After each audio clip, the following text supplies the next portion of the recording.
Good morning, Dr. Omendra Nath Verma, OSK, and Chairperson, Mr. Ibrahim Aladdin, Member of the Board of the Open University, Dr. Kaviraj Sukon, PFHEA Director General, Dr. Ushad Subadar, Director of Academic Affairs Division, Mrs. Subhashni Gupi, Registrar, distinguished guests, parents, families, friends, graduates, and members of the press.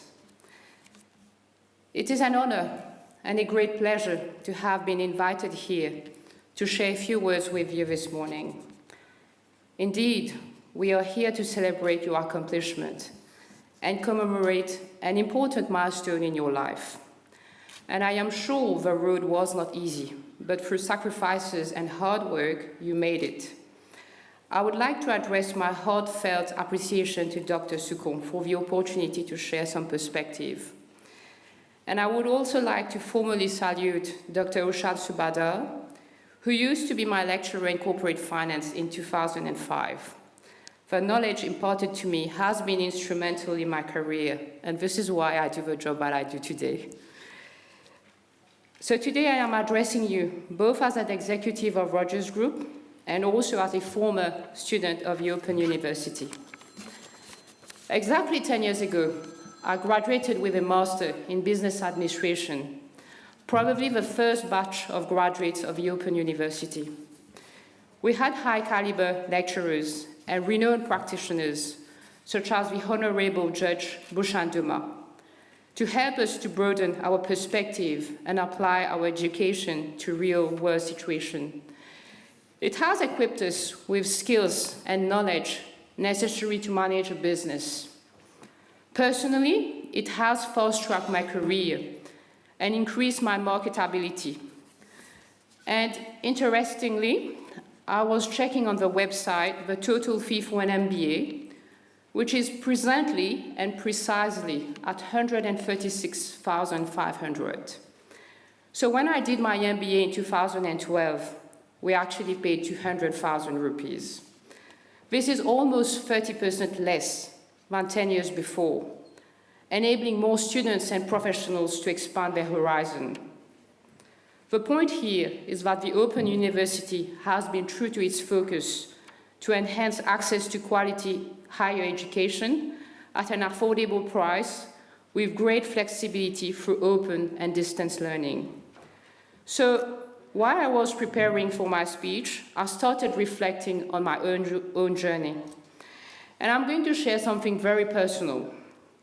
Like many of us here, I come from a very modest background. My father was the sole bread earner and had to work hard to provide for the family. In fact, he started working at the age of 11 and spent almost 50 years working to make ends meet for both his own siblings and us, his children. He retired at the age of 60. My mother was a full-time housewife. And on some days, we barely had enough to feed the whole family. So she would cook some touffé bread chouchou and with some rice, but the food never had the taste of bitterness. Instead, we felt all her love in the cooking. So when I was as young as 5 years, I started helping my parents. Literally, I learned counting on the counter. You see, the cycle of poverty begins when a child is born in a poor family. Families often have limited or no resources to create opportunities to advance themselves, which leaves them stuck in the poverty trap. Researchers have found that it takes at least 3 generations for families to get out of poverty. It is not only a stomach poverty. It is not only a material poverty. It is a poverty of mind, the kind of poverty which prevents you to think of tomorrow and move forward. And I was the 3rd generation of my family in Mauritius. But my father was very strict on education because he wanted to break the cycle. He knew that this will be the passport to a better life. The situation has forced us to grow, toughen our skin, and appreciate little things that life has to give to us. And like a prayer, my mother would religiously, every Saturday morning, bring me and my brothers to all the libraries in Rosehill. You can name it: British Council, Centre Baudelaire, Ministry of the Education Public Library, Municipality of Beaubassin-Rosehill. So through learning, we learned, we dreamed, and we reimagined the world. Fast forward, after my HSC, I wanted to study law, but my first degree was a Bachelor in Finance. So was it a choice? No, it wasn't. It just happened that it was a tactical move for me. The finance industry was booming at that time, and studying a business-related degree would somehow ensure a job immediately after graduation. So in 2005, I started my first degree. The then government abolished tuition fees for public tertiary institutions. Transport was free for all the students in Mauritius. In fact, we paid only 6,000 rupees annually as general administration fees. And on the induction day, I remember being told it was a form of bursary to the best brains and students of a country. And indeed, this was a salvage for many low-income families. And since then, I became unstoppable. I treasure each day given to me. I have no time to rest. And I am those who believe that life has to be lived to the fullest. I had a very rich professional career in finance and investment because I wanted to be the best. And while discovering the world, meeting new people, and experiencing new environments, building a career, my stepmother Chantal provided me with her unflinching support. She raised my 2 children, looked after my household. She always encourages me to go further because she knows that I'm passionate about my work. I am also passionate about learning. So whenever I was exposed to law-related matters, my inner self would just keep nagging at me, but there was still a missing box. So last year, I took the courage to follow my heart, my intuition, my convictions, and my dream. And the road was extremely tough, full of sacrifices, exams that almost brought me to my knees. And I graduated in June 2022 with an LLM in International Business Law from the University of Paris-Panthéon-Assas. I took some time to tell this story because there are 3 important things that I believe are important to remember as you embrace professional life. Firstly, believe in your dreams. So there is one great man called Walt Disney who said, all our dreams can come true if we have the courage to pursue them. We create our future by chasing our dreams, and it's what we become in the pursuit of our dream that makes the journey worth it. And everyone, I'm sure, has a dream, the kind of thing which makes us happy when we think about it. So dare to dream and act on that dream. And as soon as you will walk out this room, I want you to think about where do you see yourself in 10 years' time, in 20 years' time, in 30 years' time. And I want you to plan how you will get there. Build confidence, build self-esteem, believe you can succeed and you will. Think big, big goals and big successes. There is no limit to what you can do. The road will be bumpy.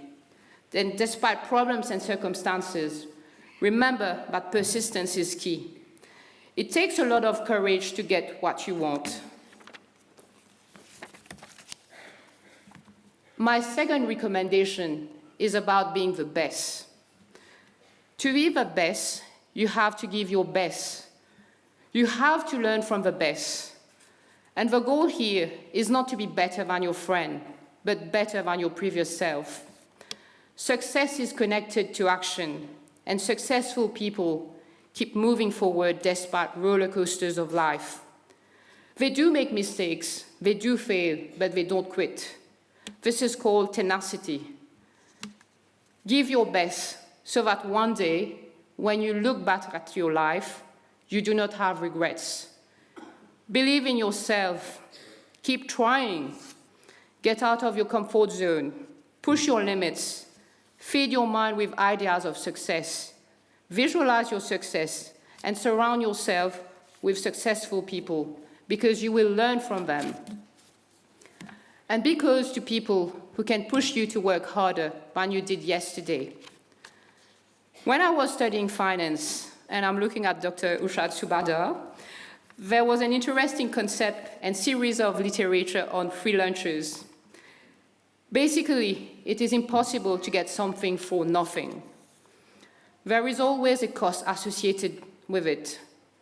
The point here is that to achieve success, you will have to get out of your comfort zone.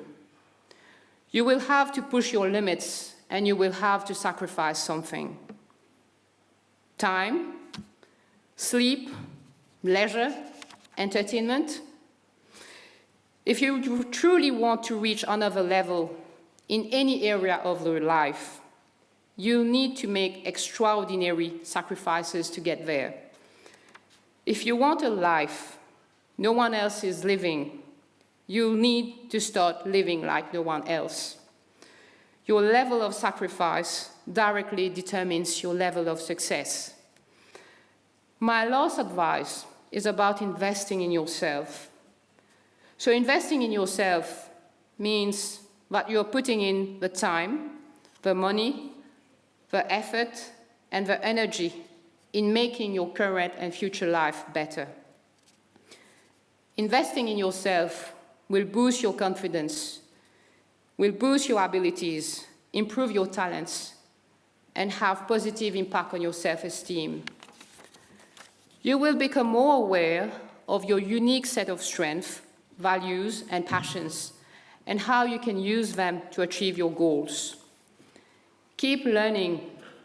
People who are successful never stop learning. With internet, learning a new skill or continuing your education is available literally at your fingertips. Learning can mean listening to a podcast, reading a book, watching a YouTube video, or signing up for an online course. Get healthy. Living a healthier lifestyle can not only help you live a longer life, but will keep you with a positive, right mindset while staying focused on your goals. Improve your communication skills. Being able to communicate effectively is perhaps the most important skills that you can learn. It will enable you to pass information to other people and to make yourself heard and understood by your peers. It is necessary that you write proper English and French with the least number of grammatical and spelling mistakes. It is your credibility which is at stake. And there is a book that I'm reading at the moment by the author Simon Sinek called Finding Your Why, and which I strongly recommend you to read. If you want people to know how to live your life, think about what you would like people to say about you after you die, and then you live backward. What will they be saying in your obituary?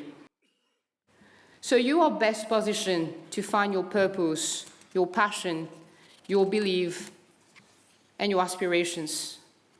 Having a purpose in life helps you begin living positively. You start to consider new opportunities where others see obstacles. It makes you committed and passionate about your goals. It gives you clarity. And when you know your life purpose, it becomes easier on where you are going, what matters the most in your life, and what decisions need to be taken to align to your goals. So distinguished graduates, this brings me to my last theme, which is about giving back in life. You should share what you have acquired as knowledge here with those who are less privileged. Our country's wealth is education, and the nation expects you to be patriotic. Work for your country with dedication, and please remember that there are many people who supported you financially, morally, spiritually, and materially. You owe them love, gratitude, and appreciation. Be the light to the people, the bridge towards economic development, and the guide to those following your footsteps. Be a model to your peers and your community. So once again, congratulations to all our graduates. I thank you for your attention, and may God bless you, your families, and the country.